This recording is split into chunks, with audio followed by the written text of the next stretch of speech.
तर मित्रांनो, आज आपण सुरू करणार आहोत इयत्ता 10वीचा पहिला चॅप्टर म्हणजे इतिहासाचा पहिला चॅप्टर, इतिहास लेखन आणि पाश्चात्य परंपरा.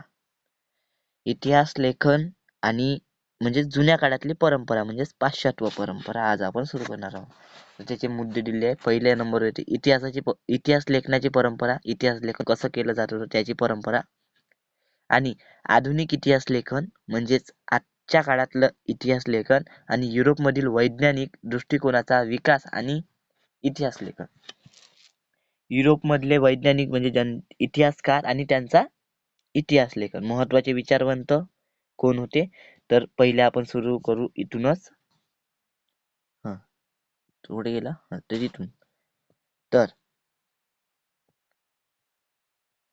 गतकाळात घडून गेलेल्या घटनांची क्रमशः संगती लावून त्यांचे आकलन करून घेणे या उद्दिष्टाने इतिहास लेखनाचे संशोधन, लेखन आणि अभ्यास केला जातो.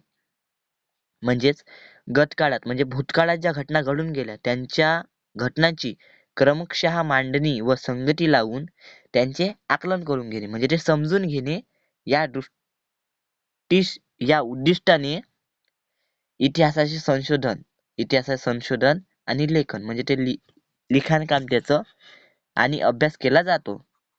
ही एक अखंडितपणे चालणारी प्रक्रिया असते. ही प्रक्रिया अखंडितपणे चालणारी असते. वैज्ञानिक ज्ञानशाखांमध्ये उपलब्ध ज्ञानाची सत्यता पडताळून पाहण्यासाठी प्रायोगिक पद्धती आणि प्रत्यक्ष निरीक्षण यांचा अवलंब केला जातो. वैज्ञानिक ज्ञानशाखांमध्ये उपलब्ध ज्ञानाची सत्यता म्हणजे जे वैज्ञानिक ज्ञानांमध्ये जे उपलब्ध आहे त्यांची सत्यता पडताळून म्हणजे ते समजून घेऊन पाहण्यासाठी प्रायोगिक पद्धती, ती बघण्यासाठी प्रायोगिक पद्धती आणि त्यांचे प्रत्यक्ष निरीक्षण यांचा अवलंब केला जातो. या पद्धतीच्या आधारे तर या पद्धतीच्या आधारे विविध घटनांच्या संदर्भातील सर्वकालीन आणि सार्वत्रिक नियम मांडणे आणि ते नियम पुन्हा पुन्हा सिद्ध करता येणे शक्य नसते. म्हणजेच सर्वकालीन आणि सार्वत्रिक जे नियम असते म्हणजे जे नियम इतिहासाचे आहे, जे मांडण्याचे ते नियम आहे, ते नियम पुन्हा पुन्हा सिद्ध करता येणे शक्य नसते. इतिहास संशोधनामध्ये प्रायोगिक पद्धती, प्रत्यक्ष निरीक्षण यांचा अवलंब करणे शक्य नसते.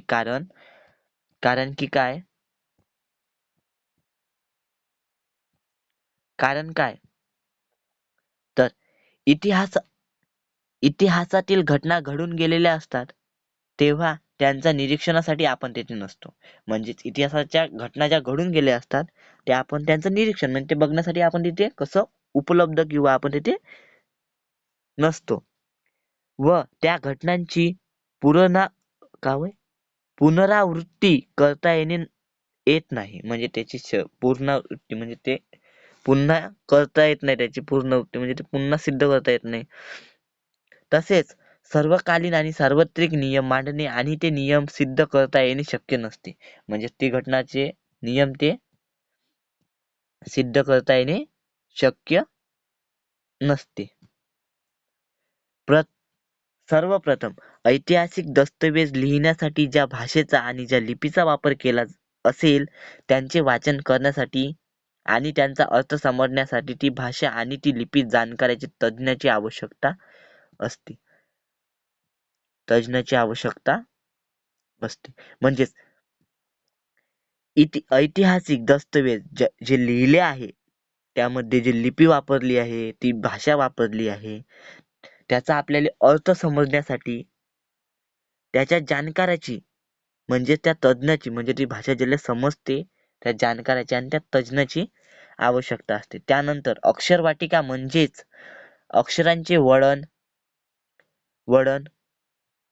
लेखकाची भाषाशैली, वापरलेल्या कागदांच्या निर्मितीचा काळ आणि ते कागदाचा प्रकार म्हणजे एवढे पॉइंट आहे ना. तर त्यानंतर अक्षरवाटिका म्हणजेच अक्षरांचे वळण, अक्षरांना कसे वळण देऊन त्यांची लेखनाचे काम केली आहे, भाषाशैली त्या म्हणजे त्या लेखकाची भाषाशैली कोणती, वापरल्या कागदाच्या निर्मितीचा काळ म्हणजे तो कागद किती जुना होता आणि त्या कागदाचा प्रकार कोणता होता, अधिकारदर्शक मुद्रा यासारख्या विविध गोष्टी जाणकार संबंधित दस्तऐवज अस्सल आहे की नाही, म्हणजे ते दस्तऐवज कसं काय, ते दस्तऐवज जे आहे ते खरे आहे की खोटे, खरे आहे की नाही हे ठरवण्यास मदत करू शकतात. कोण? तर तो जाणकार, त्या लिपीचा जाणकार, त्याला ते इतिहासाची भाषा समजते अशा जाणकार ते मदत करू शकतात. त्यानंतर इतिहास तज्ञ, त्यानंतर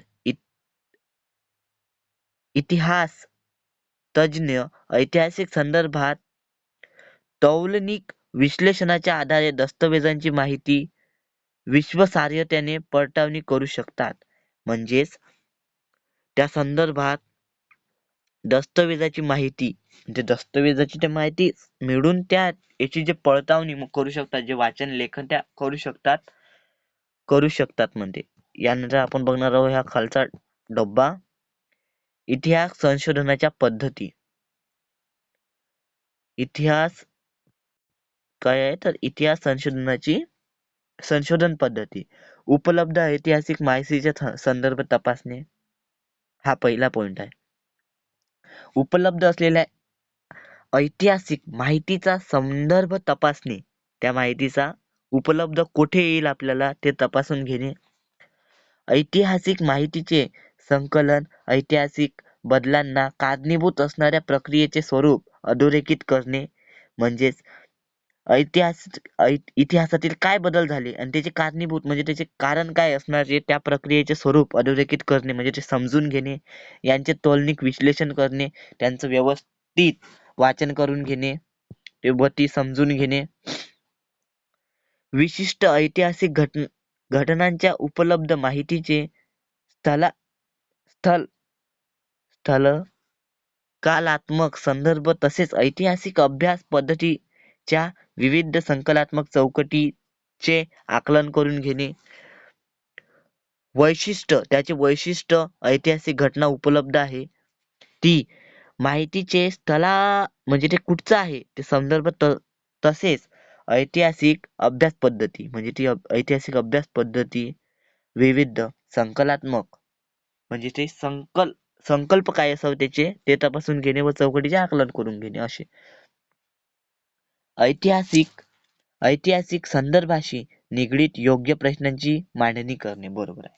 तर प्रश्न देऊन त्यांची व्यवस्थित मांडणी करणे, हे पण हा एक पॉइंट आहे ना भाऊ, मस्त आहे. तर अशा गोष्टी आपल्याला इतिहासाची मांडणी करताना आवश्यक असते, समजून घ्या. स्वभाव्य परिकल्पना मांडणे म्हणजे ती परिकल्पना, त्याचं कल्पना करून ती गोष्ट व्यवस्थित मांडणे, बरोबर आहे ना. म्हणजे व्यवस्थित जर का त्याची कल्पना आपण केली आणि ती व्यवस्थित मांडली तर समोरच्याला आपलं समजेल का आपण काय लिहित आहे आणि त्यातून आपल्याला काय म्हणजे लेखकाला वाचकापर्यंत काय पोहोचवायचे हे त्यांना कळेल. कारण इतिहास लेखनासाठी आपण तिथे उपस्थित नसतो जेव्हा तो इतिहास घडला असतो तेव्हा. इतिहासाच्या साधनांचे चिकित्सक संशोधन करून घेणे. इतिहासाची साधने म्हणजेच कोणती भाऊ, तर छत्रपती शिवाजी महाराजांचे वाघनखे, टायगर काय म्हणतात त्याला, वाघनखे आणि तलवारे, अशा साऱ्या गोष्टी असतात. तलवारे वगैरे यांचे काय तर संशोधन करणे, चिकित्सक चांगल्या पद्धतीने ते समजून घेणे. इतिहास संशोधनात सहाय्यभूत होणाऱ्या विविध ज्ञानशाखा व संस्था आहेत.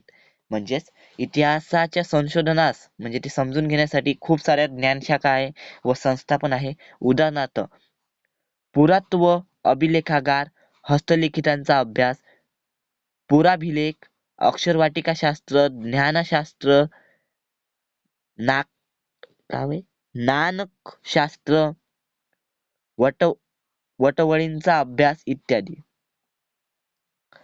तर पुरातत्व अभिलेखागार, हस्तलिखितांचा अभ्यास म्हणजे हाताने लिहिलेल्यांचा अभ्यास, पुराभिलेख म्हणजे पुराभिलेख समजून घ्या यार, एवढं खूप हार्ड आहे.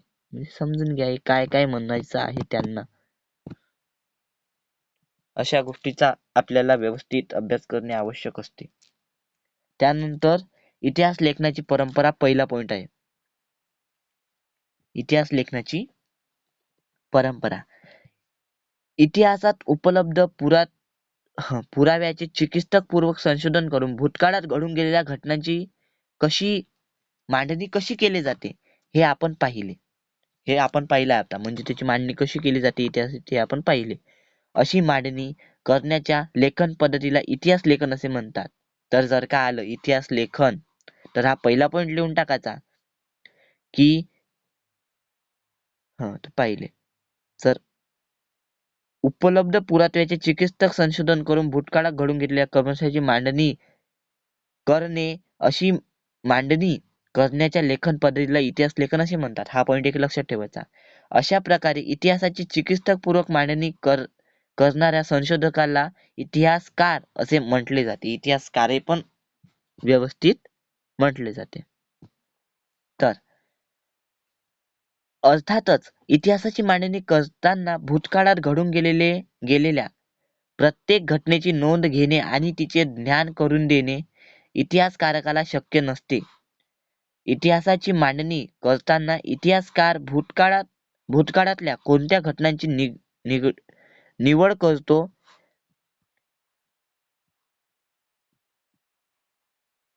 हा तर कोणत्या काळाची नाही तर कोणत्या घटनांची निवड करतो हे त्याला वाचकापर्यंत काय पोहोचवायचे आहे यावर अवलंबून असते.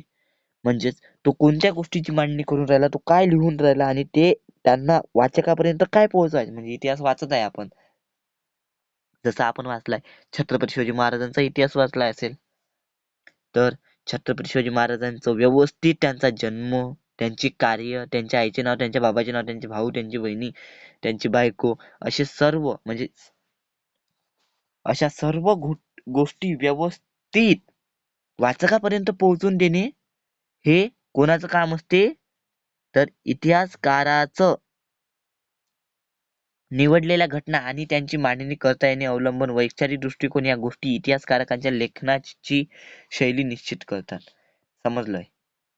हो म्हणून द्या, नाही म्हणलं तरी चालते. भैयाजी. और फिर जगभरातील प्राचीन संस्कृतीमध्ये अशा प्रकारे इतिहास लेखन करण्याची परंपरा नव्हती. तर जगभरातील अशी इतिहास लेखनाची परंपरा नव्हतीच भाऊ. परंतु त्या लोकांनी भूतकाळातील जाणीव किंवा जिज्ञासा नव्हती असे म्हणता येणार नाही. तर म्हणजेच असं इतिहास लेखन पहिलेपासून होई नाही, पण असं नाही म्हणता येईल म्हणते आपल्याला का त्या जे जुने लोक होते त्यांना इतिहासाची जाणीव नव्हती किंवा जिज्ञासा, म्हणजे त्यांना ते ऐकण्याची किंवा ते सवय नव्हती असं म्हणता येईल नाही. असं डायरेक्टली इनडायरेक्टली तर बहुत सारा आहे. वडीलधाऱ्या व्यक्तीकडून ऐकलेल्या पूर्वजांच्या जीवनाच्या पराक्रमाच्या गोष्टी पुढच्या पिढीपर्यंत पोहोचण्याची आवश्यकता त्या काळातील भासत होती. म्हणजे आपल्या दाद्यांनी परदाद्यांनी कोणती गोष्ट केली आहे ते आपल्याला माहित असावी याची आवश्यकता त्या काळातही भासत होती. म्हणजे ते समजून घ्यायला लागत होतं. गुहचित्रांद्वारे थांबा थांबा थोडं. तर कुठे गेलं, हा इथे. हा गुहचित्रांद्वारे स्मृतीचे जतन, कहाण्यांचे कथन, गीत आणि पोवाड्यांचे गायन यासारख्या परंपरा जगभरातील संस्कृतीमध्ये अतिप्राचीन काळापासून अस्तित्वात होत्या. म्हणजेच गुहचित्र, स्मृतींचे जतन, कहाण्यांचे कथन, गीत आणि पोवाडे, गीत गायन किंवा पोवाडे गायन यासारख्या परंपरा सांस्कृतिक अतिप्राचीन म्हणजे खूप जुन्या काळापासून काय आहे ते अस्तित्वात होत्या.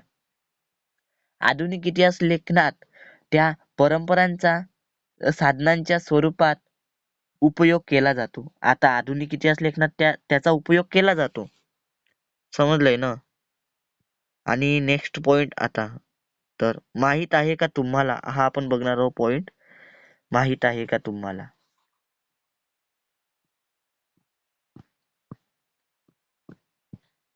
माहित आहे का तुम्हाला फ्रान्स येथील लूव्र संग्रहालयातील सर्वाधिक प्राचीन शिलालेख. कुठे गेला? सर्वाधिक प्राचीन शिलालेख. वरील वरील चित्रात हातात ढाल भाला घेतलेल्या सैनिकांची शिस्तबद्ध रांग आणि त्यांचे नेतृत्व करणारे सेनानी दिसत आहे. तर काय दिसत आहे ते बघा पहिले तर येथे नाही का मस्त एक रांग चालली आहे भाऊ, शिस्तबद्ध ही. तर ही सैनिक आणि त्यांची चाललेली शिस्तबद्ध रांग, हे भाला ढाल घेऊन हाती आणि त्यांचं नेतृत्व करणारा एक मस्तवाला माणूस असं दर्शवलाय. हा. ऐतिहासिक घटनांच्या लिखित नोंदी करण्याच्या परंपरेची सुरुवात मेसोपोटेमियातील सुमरे संस्कृतीत झाली. तर ऐतिहासिक घटनाची लिखित नोंदणी करण्याची परंपरेची सुरुवात मेसोपोटेमियातील सुमरे संस्कृतीमध्ये झाली. हा MCQ म्हणून येतो. MCQ म्हणजे मल्टिपल चॉईस क्वेश्चन नाही तर केव्हा झाली, कशी झाली, का झाली अशी प्रश्न येऊ शकतात. असे सद्य परिस्थितीतील म्हणता येईल. सुमरे साम्राज्यात होऊन गेलेले राजे, त्यांच्यामधील संघर्षाच्या कहाण्या, त्यांची वर्णन तत्कालीन शिलालेखामध्ये जतन केलेली आहेत. त्यामधील सर्वाधिक प्राचीन शिलालेख सर्वाधिक प्राचीन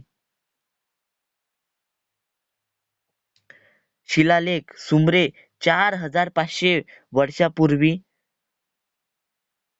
सुमेर मधील दोन राजांमध्ये झालेल्या युद्धाची नोंद करण्याची असून तो साध्य फ्रान्समधील लूव्र या संग्रहालयात जगप्रसिद्ध संग्रहालय.